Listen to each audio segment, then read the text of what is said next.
से और एक बार हमें आपस में मिलने में इस ऑनलाइन का माध्यम से और प्रभु के पवित्र वचन से सीखने में परमेश्वर ने ये मौका दिया। इसके लिए मैं परमेश्वर को धन्यवाद देता हूँ। साथ साथ आप सबका भी, आपने अपना बहुमूल्य वक्त निकाल कर वचन सीखने की इच्छा रख कर ऑनलाइन में जोड़ा है।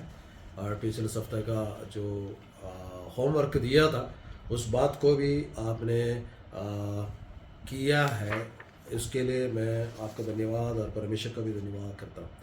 आज जो वचन हमने पढ़ा है उसमें दूसरा पत्रोस 1:10 में इस प्रकार हमने पढ़ा है कि इस कारण हे भाइयों, तुम्हारे बुलाए जाने और चुन लिए जाने को सिद्ध करने का भली भांति से यत्न करो।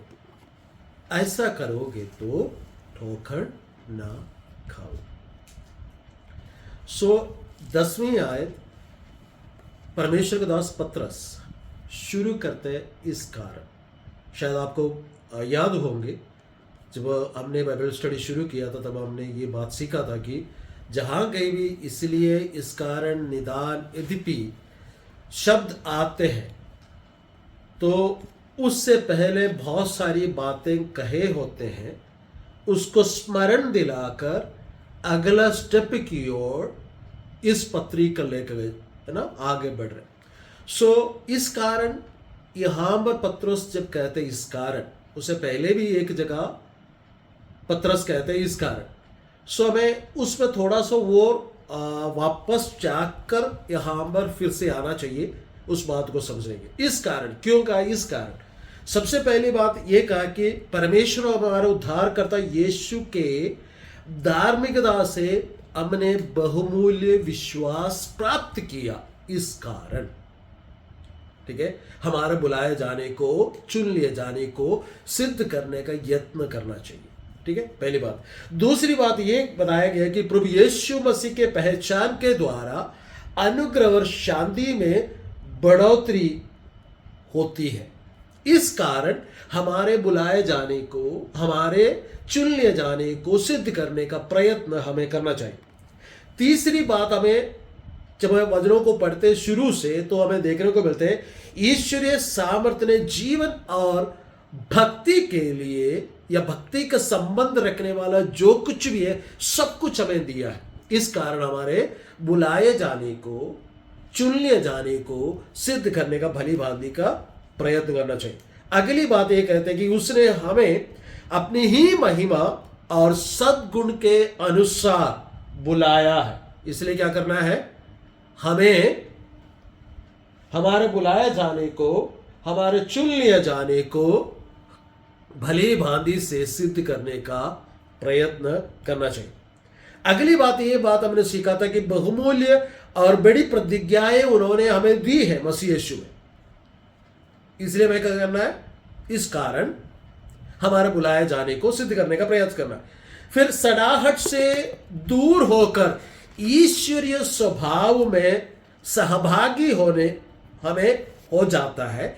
इस वजह से हमारे बुलाए जाने को, हमारे चुन लिए जाने को सिद्ध करने का यत्न हमें करना चाहिए। सवाल ये आता है, क्या करें? कैसे हम सिद्ध करें, है ना, या कैसे हम यत्न करें?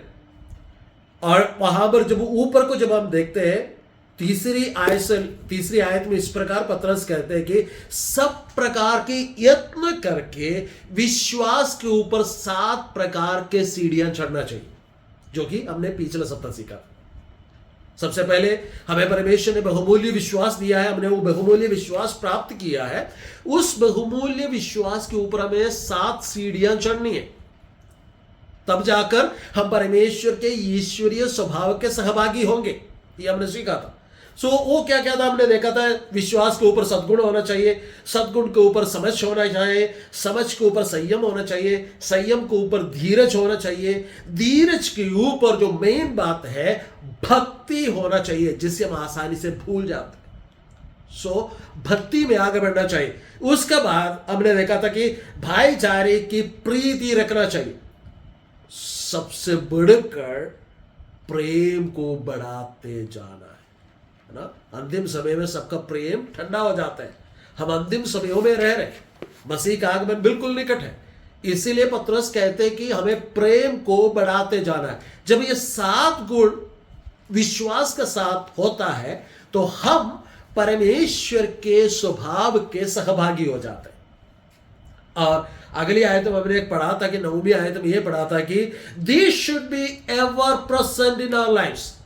ये हमारे जीवन में हमेशा वर्तमान रहना चाहिए। एक विश्वासी के जीवन में सिर्फ संडे का दिन नहीं, 365 दिन एक साल के 24/7 है ना, उसके जीवन में ये 7 गुण विश्वास के साथ होना चाहिए। अगर विश्वास का भी नहीं ये 7 गुण होता है तो उसका कोई फायदा नहीं है, क्योंकि आधार विश्वास है। विश्वास के ऊपर इन 7 स्टेप्स को बढ़ाकर हमें एक सीढ़ी के तौर पर इससे बनाकर प्रभु के उस ईश्वरीय स्वभाव में पार्टेकर्स होना चाहिए।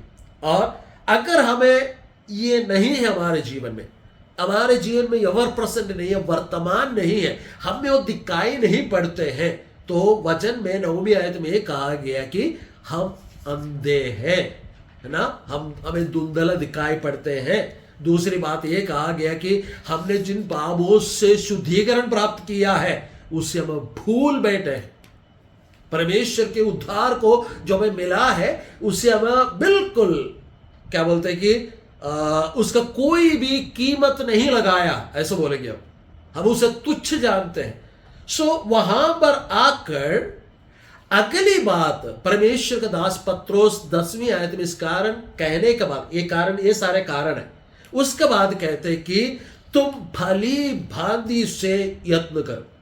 विश्वास के साथ 7 बातें बढ़ाने के लिए सब प्रकार की यत्न करना है। और उसमें हमारा बुलाहट को, हमारे चुन लिए जाने को पहचानने के लिए हमें क्या करना है कि हमें भली भांति से यत्न करना है। क्या करने के लिए? एक, बुलाए जाने को सिद्ध करने के लिए, दूसरा चुन लिए जाने को सिद्ध करने के लिए। अगर ऐसा करते हैं तो हम ठोकर नहीं खाओगे। अब हम 10वीं आयत में टिकते हैं। यहां पर कहते हैं कि बुलाए जाने को, चुन लिए जाने को सिद्ध करने का भली भांति से यत्न करो। हमें पता है हमारा बाइबल के अंदर 66 किताब है ना, 1189 चैप्टर्स है ना, 1189 बोलते शायद, है ना, 99 अध्याय है, 31,173 वचन है, आयत है, ठीक है। और अगर हम इस बाइबल को इस आयत के अनुसार अगर देखा जाए तो उस 1179 अध्यायों में से 1178 अध्याय एक ऐसे व्यक्ति को बुलाया गया, उस व्यक्ति के विषय में, उसके परिवार के विषय में बाइबल लिखा गया। मैं इस प्रकार फिर से कहना चाहूंगा, 31,173 आयतों में से 30,875 आयतें जो है एक व्यक्ति को परमेश्वर ने बुलाया, उस व्यक्ति और उसके परिवार के विषय में लिखा गया। अर्थात मैं इस प्रकार कहना चाहूंगा, उत्पत्ति 12 अध्याय से लेकर प्रकाशित वाक्य के 22 अध्याय तक ना, जहां पर आमीन लिखा गया, वहां तक उस एक व्यक्ति का बुलाहट और उसके परिवार के, उस बुलाहट के साथ उसके परिवार में क्या क्या हुआ उस विषय में वर्णन किया गया। वो व्यक्ति है अब्राहम, है ना, अब्राहम को परमेश्वर बुलाते हैं। सिर्फ 298 वर्सेस, आयतें जो है अब्राहम तक के इतिहास को बता देते, खत्म कर देते परमेश्वर। लेकिन 30,875 आयतें अब्राहम से संबंधित या अब्राहम के बुलाहट से संबंधित बातों को प्रकट करते हैं। कितने मायने रखते हैं हमारी बुलाहट, ये बताने के लिए मैंने यहां पर ये पृष्ठभूमि को लेके आया, आप समझने का कोशिश है ना। बुलाया जाना, अब्राहम को परमेश्वर ने बुलाया, वहां से इसहाक आता, इसहाक को परमेश्वर ने बुलाया, इसहाक से याकूब आता है, और याकूब से 12 पुत्र जन्म होते हैं और याकूब के 12 पुत्र में से 12 गोत्र भी होते हैं। लेकिन याकूब के 12 पुत्र में से एक व्यक्ति को गोत्र के रूप में नहीं गिरा गया, है ना, लेवी। वजह क्या है? जब हम 49वां अध्याय उत्पत्ति का किताब 5 आयत से लेकर 7 आयत तक पढ़ते हैं, उत्पत्ति 49 वर्सेस बिगिनिंग फ्रॉम 5 to 7, वहां पर याकूब एक बात लेवी के विषय में कहते हैं। जब हम गिनती का किताब नंबर्स, बुक ऑफ नंबर्स 1 से लेकर 17 से लेकर 46 तक जब हम पढ़ते हैं, वहां पर जब ट्राइब के विषय में, गोत्र के विषय में बताया जाता है, लेकिन लेवी एक गोत्र के रूप में वहां पर नहीं बताते। उसके पीछे कारण क्या था, ये हम अभी देखने जा रहे हैं, है ना, क्योंकि बुलाहट इस बात को समझने के लिए। इस विषय में ज्यादातर लोग बात नहीं करते, लेकिन हमें समझना बहुत जरूरी है हमारा बुलाहट को समझने की। यहां पर हम पढ़ेंगे उत्पत्ति 49 का 5 से 7 पढ़िए।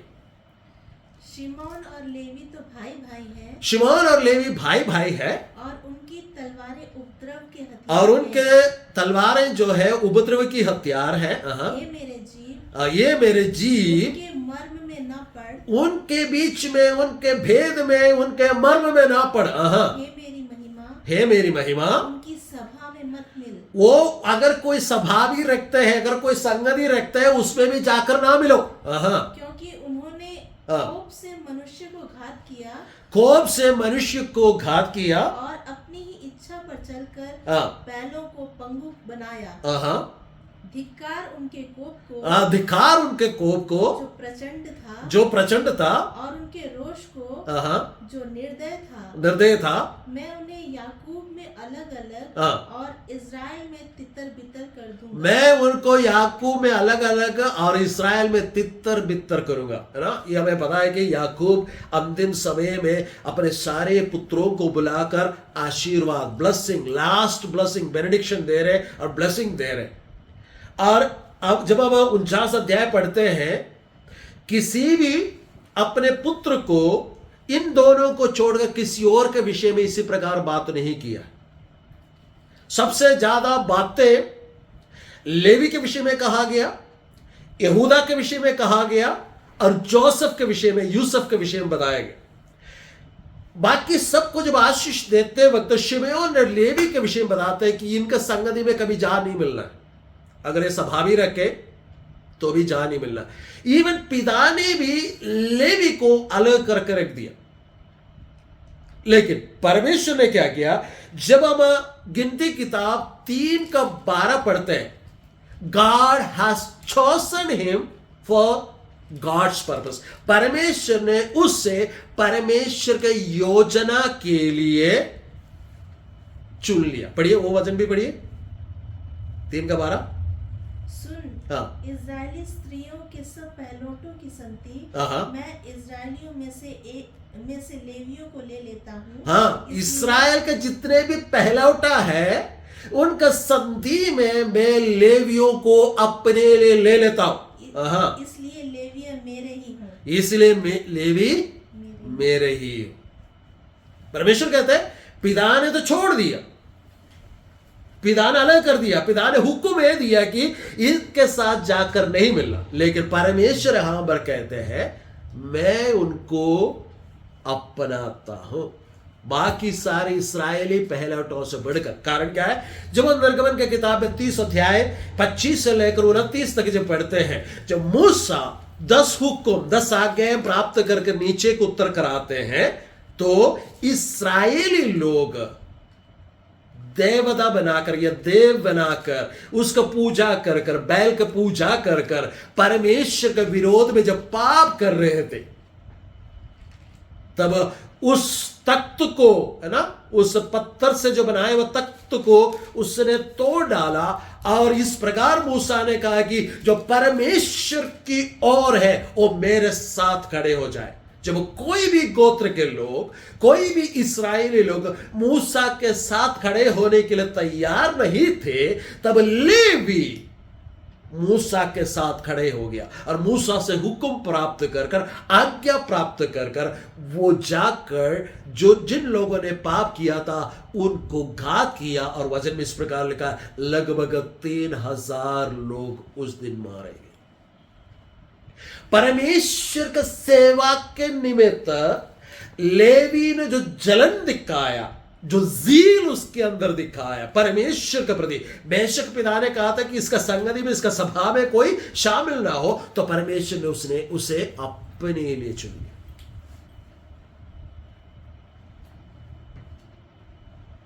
एप्लीकेशन बात, यदि हमारे जीवन को देखें, पौलुस इस प्रकार कहते हैं, संसार के अनुसार हम में से ज्ञानवान ज्यादा नहीं है, है ना। ज्ञानवान को लज्जित कराने के लिए परमेश्वर हम जैसे मूर्खों को चुना है, हम जैसे मूर्खों को चुना है। लोगों ने हमें धिक्कार कर, या लोगों ने हमें टुकरा कर रखे हुए थे, लेकिन जब प्रभु यीशु मसीह को उद्धारकर्ता के रूप में जब ग्रहण किया, परमेश्वर ने अपने संतानों के रूप में हमें ग्रहण कर लिया। अब हम परमेश्वर के हैं। पत्रस कहते हैं पहला अध्याय में ना, हम चुने हुए वंश है, राज पदधारी लोग है, याजकों का समाज है ना, पवित्र जन है। इसलिए क्या है, हमारे एक फर्ज है, God has placed us as priest unto him. परमेश्वर ने हमें परमेश्वर के याजक के रूप में हमें बुलाया। ये बात हमें नए नियम के विश्वासियों को समझने की जरूरत है। परमेश्वर ने हमें बुलाया, इसलिए इसे भली भांति से समझने का, सिद्ध करने का यत्न करना है। परमेश्वर ने बुलाया ना, अब्राहम को बुलाया, लेकिन अब्राहम के वंश से निकला हुआ जिसे निकम्मा करके दूर किया, वह लेवी को परमेश्वर ने अपने मंदिर में सेवा करने के लिए, बाकी सारे पहलौठों के बदले में लेवी को चुना, तो मुझको और आपको भी वैसा ही परमेश्वर ने चुना। ये एप्लीकेशनल बात है। ये बात मुझको और आपको, नए नियम के विश्वासियों को, आज के विश्वासियों को समझने की जरूरत है। हम एरा गैरा लोग नहीं है, परमेश्वर की ओर से बुलाए हुए लोग हैं। इसे सिद्ध करो, बुलाहट को सिद्ध करो, है ना। चुना, इन्हें जब चुना, परमेश्वर ने 5 फोल्ड मिनिस्ट्री उन्हें दिया, 5 प्रकार की, है ना, बातें जो उन्हें करना था, ना, सेवा की बातें परमेश्वर ने सौंपा। आज हमारे बीच में भी परमेश्वर ने ऐसा सेवा प्रत्येक विश्वासी को दिया। याद रखना, हमारा साल्वेशन, हमारा उद्धार इंडिविजुअल है, निजी है, व्यक्तिगत है। सो ये सेवा भी व्यक्तिगत, ये बात समझने की जरूरत है। सबसे पहले क्या सेवा दिया कि उन्हें, लेवी को बुलाकर परमेश्वर ने यह सेवा दिया कि दे आर द वर्शिपर्स, है ना। ऑफरिंग के द्वारा, बलिदानों के द्वारा परमेश्वर की आराधना करना। आप सब मेरे साथ एग्री कर रहे हैं, है ना। बलिदानों के द्वारा नए नियम के विश्वासी लोगों को परमेश्वर का पवित्र वचन में, इब्रानियों का पत्री में और रोमियों का पत्र में इस प्रकार लिखा गया, स्तुति रूपी बलिदानों के द्वारा में परमेश्वर की आराधना करना चाहिए। किसने करना है? हर एक विश्वासी जो प्रभु यीशु मसीह को, जिन्होंने प्रभु यीशु मसीह को उद्धारकर्ता के रूप में ग्रहण किया, उन्हें परमेश्वर की आराधना करना है। कब? संडे के दिन नहीं। मैंने कहा आपके और मेरा उद्धार निजी है, इट इज इंडिविजुअल। सो मेरा और आपका वर्शिप भी, we should worship him individually. हमें व्यक्तिगत रूप से एक समय होना चाहिए, प्रार्थना का समय जैसे होते हैं वैसे परमेश्वर की आराधना करने का भी एक समय होना चाहिए। We should worship him collectively. हमें संडे के दिन एकत्रित होते हैं, या हमें संगतियों में, बाइबल स्टडियों में जब आते हैं, गीतों के द्वारा हम परमेश्वर की आराधना करते हैं, सामूहिक रूप से, वो नहीं, व्यक्तिगत रूप से भी एक व्यक्ति को, बुलाया हुआ व्यक्ति को आराधना करने की जरूरत है। दूसरी बात, दूसरा जो मिनिस्ट्री, दूसरा जो सेवा, उन्हें बुलाए जाने, चुन लिए जाने के पीछे के जो परमेश्वर का मकसद यही था कि, है ना, लीडरशिप। उन्हें लीडरशिप दिया गया, अगुवाईपन का वो दिया गया परमेश्वर के मंदिर में। आज मैं और आप जहां पर इकट्ठे होते हैं, जहां प्रभु यीशु मसीह की उपस्थिति है, वहां पर हमारे जीवन में भी परमेश्वर ने नेतृत्व का हुनर कुछ लोगों के जीवन में डाला है। उससे निखार कर लेके आना हमारा काम है। ठीक है, बुलाया जाना, चुन लिया जाना। तीसरा मकसद जो परमेश्वर ने लेवी को चुना, परमेश्वर का तीसरा मकसद यही था कि singing psalms during temple worship या टेम्पल सर्विस, भजन संगीता को गाना, या मैं इस प्रकार कहना चाहूंगा कि क्वायर टीम कौन थे?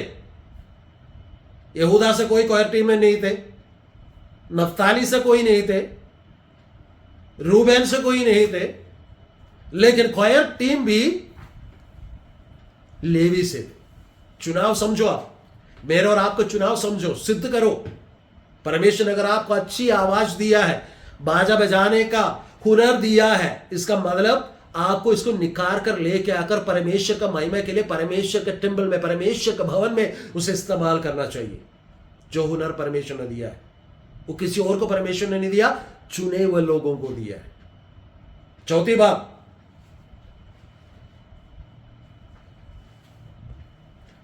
Performing construction and maintenance in the temple. क्या है? मंदिर का मरम्मत करना, है ना, और उसे मेंटेन करना। मेंटेन करने के लिए हिंदी में क्या बोलेंगे? रख रखाव करना, संभालना। किसका काम था?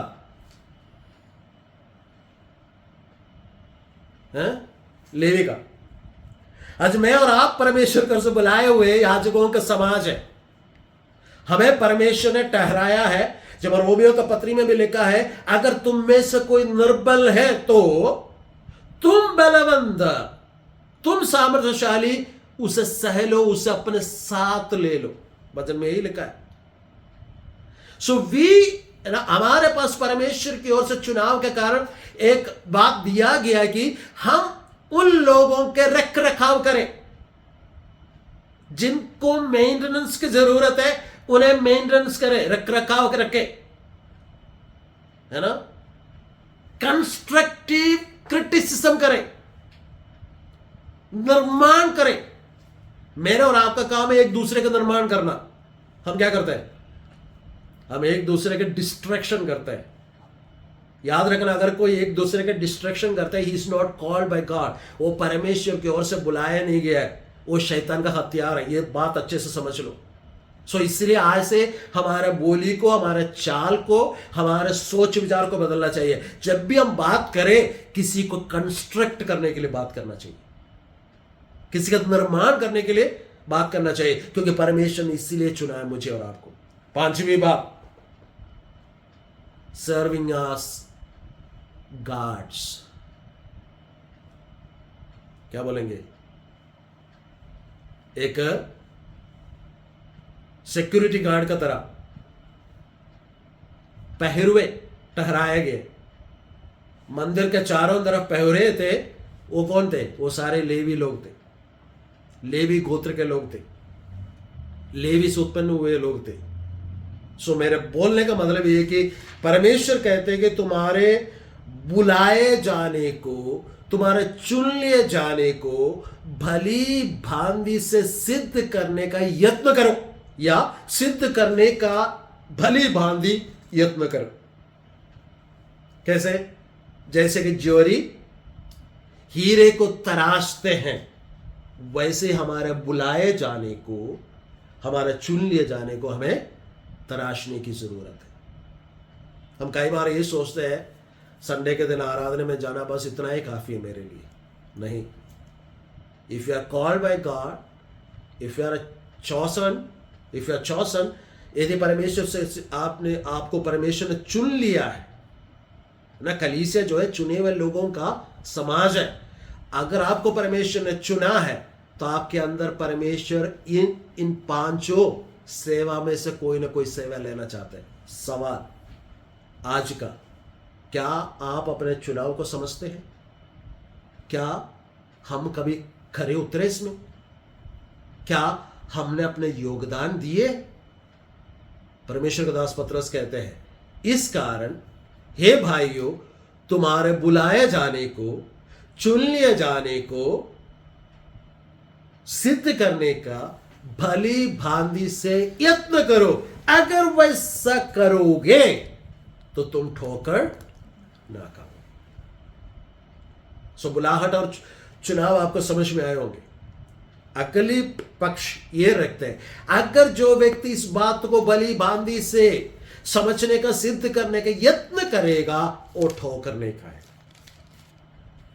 तो सवाल आता है, फिर हम ठोकर क्यों खाते हैं? सबसे पहली बात, हम हमारे बुलाहट को और चुन लिए जाने को नहीं समझते, इसलिए हम ठोकर खाते हैं। दूसरी बात, मत्ती सुसमाचार 22 अध्याय उसका 29वां पद के अनुसार पवित्र शास्त्र और उसके सामर्थ्य को ना पहचानने के कारण हम ठोकर खाते हैं, हम भटक जाते हैं। आज मसीहत के अंदर बहुत सारे कल्ट ग्रुप उठकर खड़े हुए। पतरस जब ये पत्री लिखते हैं तो बहुत सारे फॉल्स टीचर्स, झूठे उपदेशक आ खड़े हुए, उसी का मध्य में लिख रहे हैं कि तुम अपने चुनाव को समझ लो, ठोकर नहीं खाओगे, परमेश्वर का पवित्र शास्त्र को ना घोट कर पी लो। क्या हम करते हैं? हमारे पास है ना मोबाइल में स्क्रॉल करने के लिए बहुत कुछ है, लेकिन बाइबल का पेजेस पलटाने के लिए समय नहीं है। We are booking the face in the Facebook, but we are not looking at Bible to see our face. ना, यही है प्रॉब्लम हमारा। तीसरी बात, क्यों हम ठोकर खाते हैं? जब एफएससी का पत्र 4 अध्याय उसका 13वीं आयत पढ़ते हैं, उसके अनुसार विश्वास और परमेश्वर के पुत्र की पहचान में एक ना होने के कारण हम ठोकर खाते हैं। ये तीनों बात बहुत ही बहुमूल्य है। प्रभु के पहचान, शुरू में भी हमने कहा, पतरस ने कहा, प्रभु के पहचान, प्रभु के पहचान, उसके द्वारा में शांति और अनुग्रह और उसके बढ़ोतरी मिलता है। सो हमें क्या करना चाहिए? चुन लिए जाने को, बुलाए जाने को भली भांति से समझना है। जब हम समझेंगे तो ठोकर ना खाओगे। तो 11वीं आयत क्या लिखा है? पढ़िए कोई एक जन, क्योंकि आपका ध्यान हाँ पर हो, इसलिए 2 का 11 पढ़िए। सॉरी, दूसरा पत्री पहला अध्याय उसके 11वीं आयत। और इसी प्रकार हमारे उद्धारकर्ता प्रभु यीशु मसीह के अनंत राज्य में प्रवेश के लिए तुम्हारा बड़ा स्वागत होगा। हाँ, जो इसी प्रकार अपने बुलाए जाने को, चुन लिए जाने को सिद्ध करने का भरपूर भली भांति से यत्न करते हैं, जो ठोकर नहीं खाते हैं, उसको क्या प्रतिफल मिलने वाला है? उसमें लिखा है कि बड़े आदर के साथ प्रभु यीशु मसीह के आनंद राज्य में प्रवेश पाएगा। इसका क्या मतलब है? बिना आदर का साथ भी प्रवेश हो सकता है शायद, है ना? शायद हमें गहराई से इसको सीखना पड़ेगा। लेकिन हाँ, कहते हैं जो अपने बुलाहट को, चुनाव को भली भांति से समझकर, वचन के गंभीरता से, है ना, वचन के मनन कर कर उसे लागू करने वाले व्यक्ति को प्रभु यीशु मसीह का आनंद राज्य में, जिसका कोई अंत नहीं है, वहां पर बड़े आदर का साथ प्रवेश मिलेगा। अगली आयत क्या लिखा है?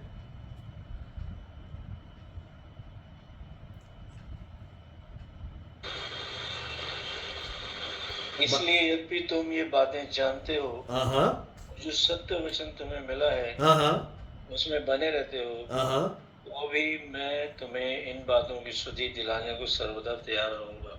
पतरस कहता है कि मेरा समय, अगले आयत में लिखा, मेरा समय आ पहुंचा है, मेरा जीवन जाने वाला है। लेकिन मैं बात जानता है कि आप में से कुछ लोग इस बात को भली भांति से जानते हैं, इसके विषय में चर्चा भी करते होंगे और इसे लागू भी करते होंगे, तो भी मैं इसे समझाने में, बार बार बताने में यत्न करता रहूंगा। वो शब्द फिर लिखा विथ डिलीजेंस, है ना, मैं तुम्हें फिर से बताता जाऊंगा। अगली आयत भी पढ़िएगा, आज के क्लास हम खत्म करेंगे वहां पर। और मैं ये अपने लिए उचित समझता हूँ कि जब तक मैं इस डेरे में हूँ तुम्हें सुधी दिला दिलाकर उभारता रहूं। मैं तुम्हें सुधी दिला दिलाकर उभारता रहूंगा। सो पास्टर्स, एल्डर्स, हमारा क्या काम है? इसे सुधी दिलाकर उभारता रहना है। कई पास्टर्स ये चीजें आजकल प्रचार करना भूल गए हैं। सिर्फ उनका ध्यान सिर्फ टाइट पे, सिर्फ हीलिंग पे आ गया है। लेकिन ये बातें बुलाए जाने को, चुन लिए जाने को सिद्ध करवाने का काम भी पास्टर्स और एल्डर्स का है। विश्वासियों को इसमें मजबूत रहना है। शायद आप जानते भी होंगे, कई बार आप प्रचार भी कर चुके होंगे इन वचनों से, लेकिन पतरस कहते हैं मैं बार बार इसे सुधी दिलाकर उभारता रहूंगा ताकि तुम ठोकर ना खाओ। सो मैं यहां पर रोकना चाहूंगा, क्योंकि मैं चाहता हूं कि आप भी कुछ ना कुछ चीजें इसमें जोड़ें। सो इस बात को भूले ना, परमेश्वर ने 5 प्रकार का उद्देश्य रखकर लेवी को चुना। तो हम राजपदधारी लोग, याजकों का समाज है। प्रत्येक विश्वासी याजकों का समाज है। प्रत्येक विश्वासी पवित्र जन है। तो उनके अंदर भी परमेश्वर ने 5 चीजें डाली है। आप अपने अंदर परमेश्वर ने जो डाला है वो उससे तराश कर बाहर निकाले और उसी में अड़े रहे, ताकि परमेश्वर का राज्य का बढ़ोतरी हो सके, परमेश्वर का भवन का, परमेश्वर का कलीसिया का निर्माण विस्तार पूर्वक हो सके, और परमेश्वर ने जिस काम के लिए मैं बुलाया उसी में मसीह के पहचान में आगे बढ़े और हर संभव यत्न करते रहे भली भांति से। परमेश्वर में आशीष दे।